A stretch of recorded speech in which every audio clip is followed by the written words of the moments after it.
Okay, good morning, Algebra 2 students. Before we get started, I want to point out an error I made in yesterday's notes, or 2 days ago's notes, since we're having class every other day. This is the 7-5 notes that you filled out and sent me your screenshots of to show me that you did it.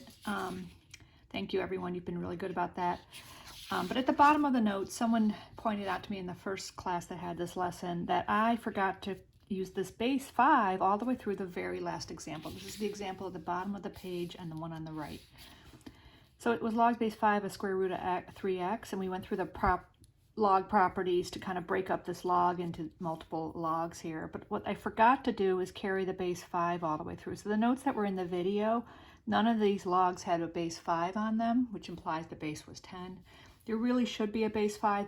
A base 5 log is different than a base 10 log, and I should have had that 5 everywhere, and you should correct your notes. So if you're using these notes for, say, a quiz next week, you have the correct, fully correct answer here. So I apologize for that error. Now, on to today's notes. You like my yellow desk? It was in our house when we bought it. Okay, here we go. Page 2, it'd be day 2 of section 7.5. More work with the properties of logs. The top comment here says, sometimes we use the properties of logs to expand. It should say a logarithm, not an. Typo. But other times, the properties can be useful in condensing expressions with multiple logs into a single logarithm. That's what we're going to do today. So it's like we're starting with going back to yesterday's notes.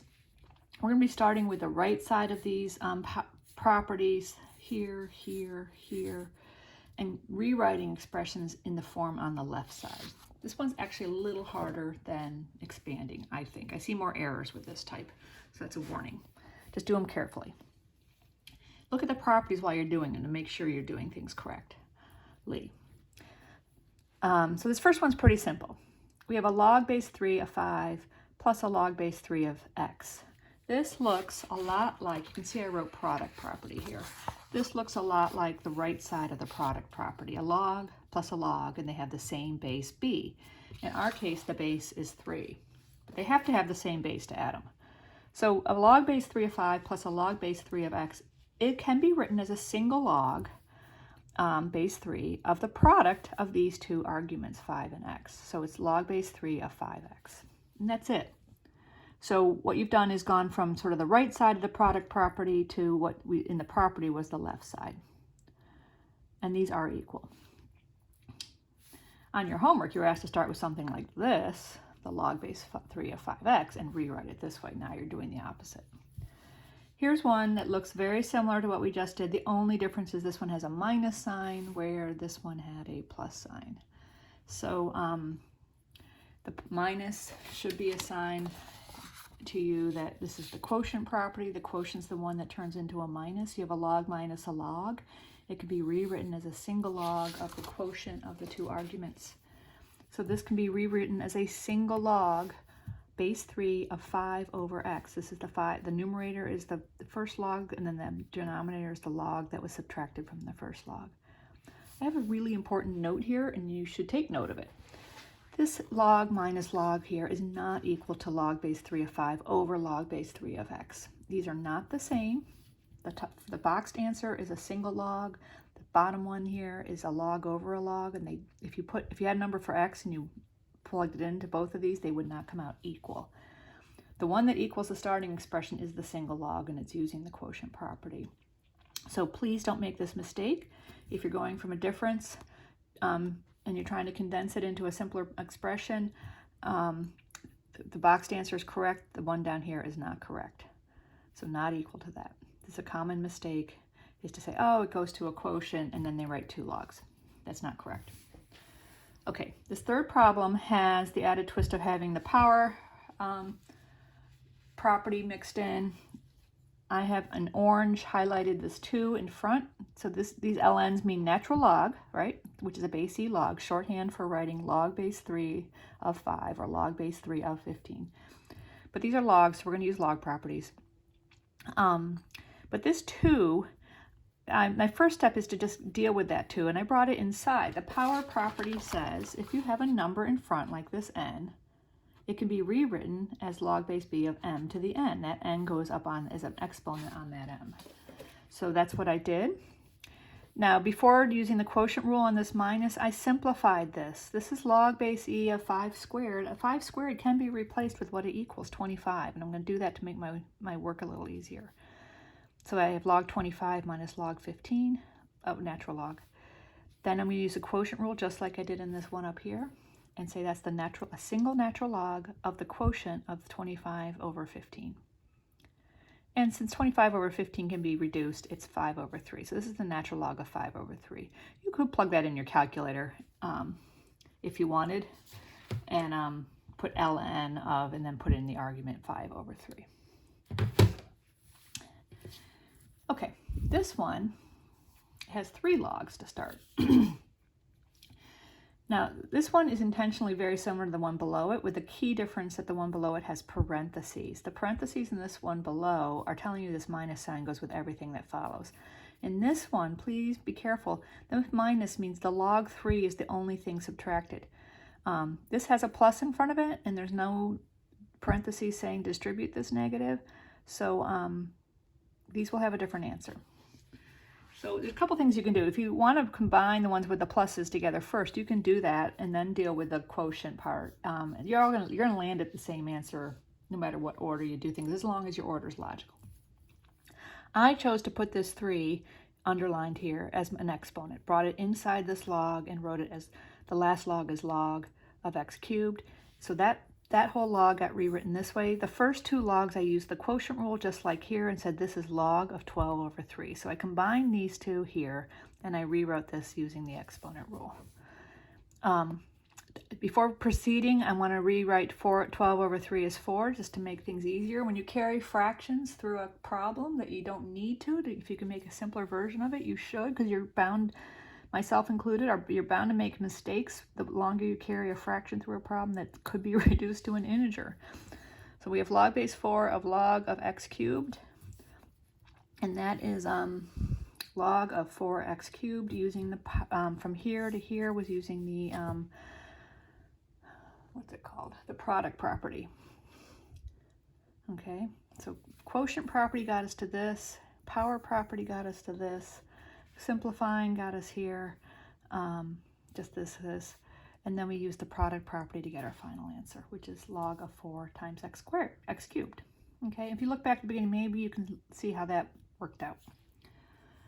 Let's do the one right below it next, and then we'll go over to this one over here. Very similar, same 3 terms. It just has these parentheses with this minus tell you that these are both minus terms. There's a couple things you could do. You can get rid of the parentheses and distribute the minus, but then you're going to have 2 quotients to work with, and people sometimes make mistakes with that. Or simplify inside the parentheses first, because you can always, parentheses are a grouping symbol, and if you can make the inside as simple as possible and then subtract, that'll work. So I did that. I brought the 3 exponent up, and my parentheses are still here. So this is log, there's no base written, so it's log 10. So it's a common log of 3 plus the common log of x cubed. That, using the product property, is log of x cubed. I don't really need the parentheses anymore once I mush these together. I have a single log. I mean, you can put them here, but you don't need them once you mush those into one. Now I'm going to deal with this minus sign, and it's log 12 minus log of 3x cubed. So that's a single log using the quotient rule of 12 over 3x cubed. And you really shouldn't leave this answer this way, because the 12 over 3 have a common factor of 3. So I'm going to reduce a 3 out, and that gives me a 4 in the top and a 1 in the bottom. So this is 4 over x cubed is my argument, but it's the log of 4 over x cubed. Again, this whole thing is the argument of the log. The base is 10. You never manipulate the base into this, what you're simplifying here. But if you can simplify what you're taking the log of, you should. So there's my final answer. Different than this one. And the reason the x cubed ended up in the bottom is it's technically, this minus really goes with that term as well, as opposed to up here where it had a plus that was, nothing changed it from not being a plus. Okay, and here's my last example on the top. This has all numbers, so we'll see where it goes, but there's this 3 in front of the second log, so I'm going to pull that in and make it an exponent. And so I have log base 3 of 8 was my first log. I'm going to leave that just as it is, minus log base 3 of 2 cubed, because that 3 comes in as a cubed. If you have 3 numbers stacked up here, be very careful. This 3 is a base of the log. This 2 to the third it's 2 is a base of an exponential expression, and it's 2 to the third, and this 3 is an exponent. The 2 to the third that I've circled can be simplified to 8, and you should replace it. Okay, but this 3, the log base, this 3 in the bottom is the base of the log, and there's not much you can do with that at this point. But please, this is where this kind of problem is really important, to write things down carefully so you can keep track of things and simplify the parts that can be simplified. So 2 cubed can be replaced with 8. This expression here, log base 3 of 8 minus log base 3 of 8, actually equals 0. It's something minus itself. And if you stopped right here and said equals 0, you're fine. It's equal to 0 because these represent the same exponent. Log base 3 of 8 is the exponent you would raise 3 to get 8, which is some decimal number. Minus, oh, it's the same exponent. So that would equal 0. But I finished this up using log properties to show you it doesn't matter if you didn't see that right there. It'll work anyway with the log properties, and I wanted to show you the log properties are consistent with what things really equal. So I'm going to use the quotient property and rewrite these log minus the log as a single log base 3 of 8 over 8, 8 over 8. That's log base 3 of 1, because 8 over 8 reduces to 1. And any log of 1 is equal to 0. So it's 0 no matter how you want to get there. Okay, that's that one. The last thing down here is a useful formula, especially before the days of calculators, where you have all this stuff in your calculator. Back in the old days, calculators started with just a simple operations, adding, subtracting, and stuff. They didn't have logs and trig functions and stuff stored in them. And this was a really useful formula to rewrite a log with an unusual base into either a common log or a natural log, which are there were tables for those logs, actually, instead of using a calculator to find their values. Your calculator can do a lot more now than it could then, but this is also a useful formula because sometimes you just do want to change the base of a log to be able to combine a log with other logs in an expression. So this is called the change of base formula. I'm going to have you do a couple problems with it tonight, but we won't go too deep in it, but it does have a lot of uses separate from the old day uses of being able to evaluate logs. So you have A, B, and C are positive numbers with B not equal to 1. We also have the condition that C is not equal to 0 in this. Actually, that's to say C is not equal to 1. Make sure you change that. C not equal to 1. I made a couple typos on this. Okay.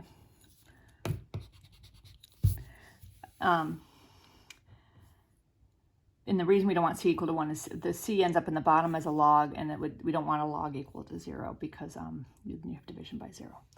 Okay, so you have a log base C of A. You can rewrite that as, this is unlike this, which is a quotient where you're going into a single log.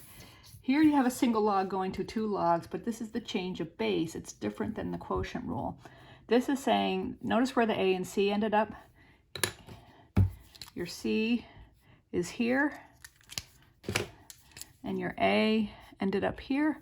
So it's the log of A over the log of C with a new base B that wasn't even in the original problem. You introduce a new base, and it's equal to the log of the new base of A over the log of the new base of C. Now, the time this is used a lot is to rewrite them as common logs. So log base C of A is log of A over log of C. Don't forget that really means log base 10 of A over log base 10 of C. When you don't write the base, it's a 10. And this one is log base C of A is ln of A over ln of C. This, don't forget, means log base E of A over log base E of C. You don't write it this way often. You just write it this way, but these mean the same thing. The reason that's useful is your calculator has a log key, which is a base 10 log, and a natural log key, ln, which is a base E log. So you can evaluate any log and get a decimal approximation by converting into the to base 10 or base E. So let me show you how to do that with this example. We want to evaluate evaluate usually means come up with a number approximation of log base 4 of 7. So I rewrote using this rule. I'm using this version of the rule. I'm using log of 7 over log of 10. Remember, this means log base 10 of 7 over log base 10 of 4. Let me show you what I'm doing here. I'll make this so you can see it. I wrote these decimal approximations in. If I do log of 7 and hit enter, it's about 0.84509, blah, blah, blah, right? And then I did the same with log of 4. Log of 4, that's about 0.6020599. But what I really, just as I've shown you with other things like the exponential stuff, to get the best answer, if you wanted to use this rewrite here to get this answer, you should do log of 7, and close my parentheses, divided by log of 4. Hope you can see what I put in my calculator. Parentheses are important to close them where appropriate, otherwise the calculator is not going to do what you expect, or it's going to freak out and say you didn't enter it right. And I hit enter. It's going to take these two decimal numbers, but in the complete decimal approximation, and give you an answer. And it gave me 1.403677. Some of you are not rounding well on your quizzes, and I've been starting to take off for it because you really should be rounding well. But this is 1.404. Rounded, because that 3 there rounds because of that 6. Now, I could also change this into natural logs, and you can see here that you can rewrite this as natural log of 7 over natural log of 4 using this change of base formula. And you get these two decimal approximations if you put these logs in exactly. But I want to then show you, now these aren't the same because natural log of 7 is not the same as log base 10 of 7. These top numerators and denominators aren't the same because we're using a different base log. But in the end, the final answer becomes the same because log base 4 of 7 should be whatever it is. It's the exponent you would raise 4 to get 7. We could do natural log of 7 using this, what I wrote here, divided by natural log of 4, and hit enter, and you get the same answer. See how these are the same. So it doesn't matter whether I use base 10 log or base e log, you will get the same answer if you've rewritten the problem correctly. So it's a nifty formula. It works. There is a log function deep in math that allows you to enter the base. I'll show you that maybe next time if I haven't already. Can't remember. All right.